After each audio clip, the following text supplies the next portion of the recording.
The ghost in the boardroom, winning the city they bought and sold.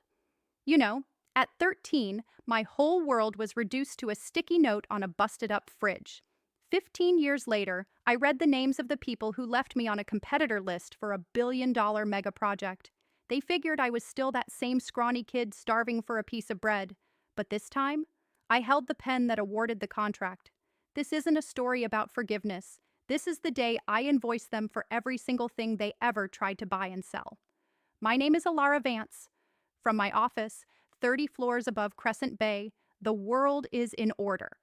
I'm basically the next CEO of Summit Infrastructure. That's the bottom line. Today's my birthday. I'm 28. My assistant, Maya, is the only one who remembered. That's how I like it. Clean and controlled. But the air here, filtered and quiet, sometimes gives way to the scent of salt and rain. And suddenly, I'm not here. I'm back in Redwood Flats. Our house there was a collection of damp boards fighting physics. I was turning 13. I walked home, convinced I'd earned a cake after acing my algebra midterm. The house was silent. No cake. Just a piece of yellow legal paper, hastily torn, stuck to the fridge. Gone to visit friends, back in a week. The handwriting was my mother Celeste's. I opened the fridge. Sour milk, a crust of dry white bread, a single wrinkled apple. My first thought wasn't sadness, it was cold, sharp fear. Not of being alone, but of being found alone, of being swallowed by the system. So I started acting. I was quiet, but not too quiet. I made my face normal. After 4 days, the food was gone. The hunger was a hollow ache. I searched their pockets and found 82 cents. I walked a mile to the corner store. I was 17 cents short for the day-old bread. The clerk sighed and said, "Just take it. Don't make a mess." I ate it on the curb. Shame and salvation. 7 days later, a Saturday, the clock ticked past midnight. I sat by the window, watching the empty gravel road. I listened for the crunch of tires. There was only the wind, and then I knew. They weren't visiting friends, they abandoned me. The note was an exit strategy. The next morning, the Flats fog was thick. I walked the 3 miles to the old quarry bus stop. I sat on the weathered bench. A clean, silver pickup truck pulled up. A man got out. Salt and pepper hair. He crouched down. "What's your name?" "Alara Vance," I rasped. "I'm Graham Stone." He tossed me a thick almond chocolate bar. I devoured it. Only then did he ask, "Where are your folks?" "They left. Victor and Celeste Hayes." The name hit him. Victor was his estranged younger brother, the one who cut the family off over a land dispute years ago. Graham took me to the police station. "She is my blood. I am taking full custody. Non-negotiable. Keep her out of the system." He bought me new clothes and told me to dump the old ones. He didn't want me to bring the smell of that house with me. We drove to Seacliff. His home was solid. He slid an old leather ledger across the table. "This was my first ledger. Now it's yours. You manage your money. You manage your life. Waste nothing." He taught me. Strength is not in the wallet. It's in how you stand tall when no one is watching. Build things that last longer than you do. I spent my weekends at Stone Infrastructure. Graham taught me the language of tensile strength and sustainable systems. I was no longer the girl at the bus stop. I was being built piece by piece. My foundation was built on Graham's truth. Then Jasper, his son, my cousin, came home. He walked in like an owner inspecting forgotten property. He smelled of expensive cologne. He saw me at the table with my engineering specs. "Who did you pick up from the pound, Dad?" Graham snapped. "Jasper, this is Alara Vance, your cousin. She lives here." Jasper's presence was an oil slick on clean water. He treated the house like a high-end hotel. After a week, Graham had enough. He put us both to work. I showed up at 7:45 in my steel-toed boots. Jasper rolled in late in a suit. He got docked pay. He was assigned to the office, feet up, always scrolling. I was assigned to the site, dust and sun, learning from the ground up. I often overheard him on the phone. "Yeah, I'm just babysitting the old man's company. It's a total drag. He's got this stray he picked up. Thinks she's an heir now? It's pathetic." I didn't confront him. I turned back to the work. When we bid on the new city bridges, Jasper wanted to use cheap standard beams. We cannot, I stated, pulling out my ledger. The soil is too high in alkalinity. We need the reinforced timber from the shipyard surplus. It will last 50 years, not 10, and it saves 7% on material cost. Graham's face lit up. Good work, Alara. Jasper was exposed. Then the sabotage started. First, the wrong grade of gravel, then the big one, an engineering firm called Furious. I had supposedly approved a rejected, unsafe blueprint revision, a disaster costing $40,000. I found the blueprint. My initials were forged. Graham called us into his office. Jasper smirked. It's okay, Alara. We all get in over our heads. Maybe stick to filing for a while. You did this, I said, low and fierce. This was the draft you said you shredded. How did it get into the approved box? Graham looked at his son. He saw the truth. Jasper, he said, his voice like rolling gravel. That specification was unsafe. You could have killed someone. You are suspended from the site indefinitely. Later, I heard the screaming. She's trash! She thinks she's better than me, Jasper shouted. Graham's voice tired. Labor is the root. You will not inherit what you have not earned. Jasper stormed out. I opened a new ledger. I wrote, Bridge Project, Sabotage Draft Substitution. I documented everything. I was learning how to build a case. Jasper was shipped back east. I became Graham's partner. We reviewed bids every Saturday night. Then the cough started.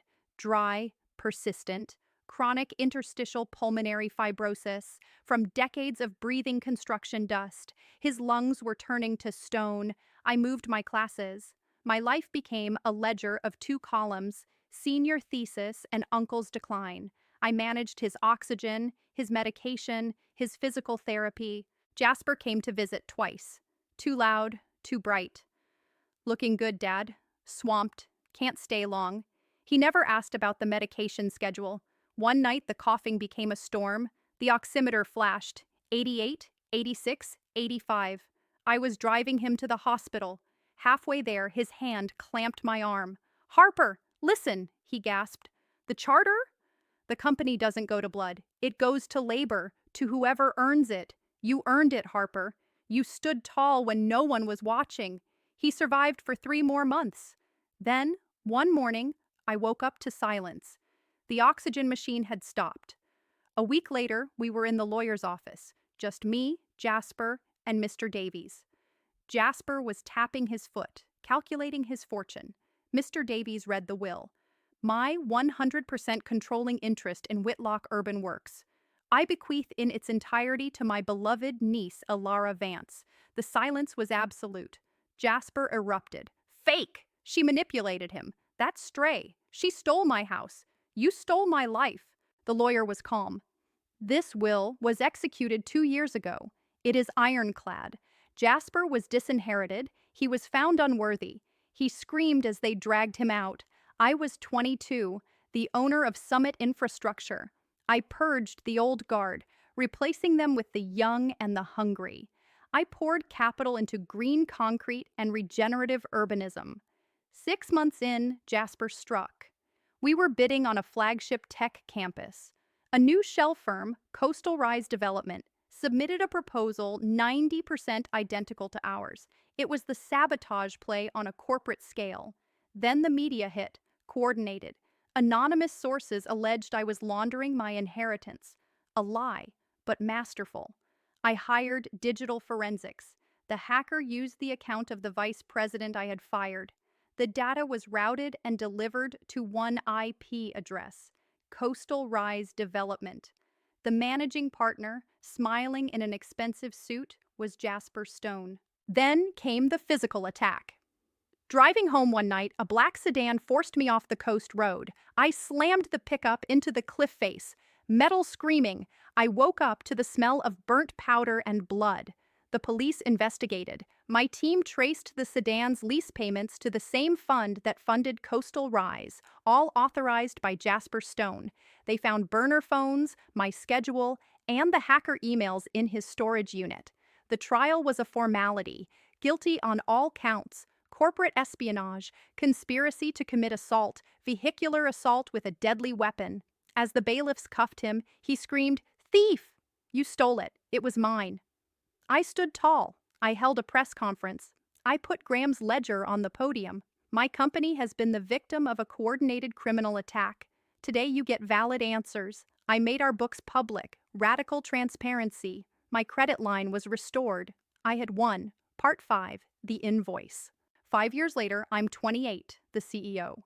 We are bidding on the Crescent Bay Eco City, the project of the century. We made the final.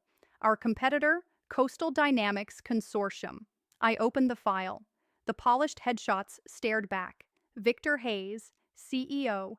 Celeste Hayes, CFO. The air vanished. I felt the cold of the fog. Maya whispered, "We can withdraw. Find a reason." "No," I said. "I am not letting the past hold the steering wheel." We exposed them. They would use cheap concrete. We proposed a living shoreline. They promised jobs. We funded a new green tech certification program with the local college. We submitted a 500-page independent audit from Green Core Labs. We chose to prove it. The final presentation day, I saw them across the atrium. They were laughing, rehearsed, empty. Victor turned. His eyes met mine. The smile shattered. He knew. Celeste looked down at her expensive shoes, a physical admission of cowardice. I presented. Their bid is not cheaper. It is just a down payment on a disaster. The question is whether the state can afford to build theirs. Victor's pitch was all sizzle, no stake. He had no verification. The commission dissected him. "The ocean does not care about your budget, Mr. Hayes." The press swarmed them. I walked past. Through the chaos, I saw Victor. He looked desperate. My phone began to convulse. An anonymous, verified email was sent to the chief investigative reporter at the Monta Ledger. The subject, Coastal Dynamics Truth. It was the scanned copy of their bribe ledger. Payments to city planning engineers. They planned to cheat. I didn't call my lawyer. I called the State District Attorney's Office Financial Crimes Division. I forwarded the entire package. Stand tall when no one is watching. The next day, the financial contagion began. Crestline was under criminal investigation. They were insolvent. Victor, alone, held a press conference. "This is a family tragedy. It has nothing to do with our ability to deliver." The reporter shouted the final question. "If the commission cannot trust you to tell the truth about your own daughter, why should they trust your self-audited data on concrete durability?" He had no answer. The final hearing. I walked in. I saw Victor and Celeste. They looked like two statues carved from shame. The commission chair announced, "The commission hereby awards the Monta Eco City contract in its entirety to Summit Infrastructure." The room exploded. As I walked to the signing table, the district attorney announced a formal criminal investigation into Coastal Dynamics. They were barred from all state projects for 5 years. They were bankrupt. I uncapped Graham's silver pen, the one he used to sign his first stone bridges. I walked to the microphone. "We did not win today because of a family story. We won because of standards and independently verified data." I looked across the room. Victor was a ghost. He lurched to his feet, trying to reach me. Security officers stepped in front of him. "Sir, this area is for participants only." He was guided out. He did not resist. I turned back to the contract. I signed my name, Alara Vance.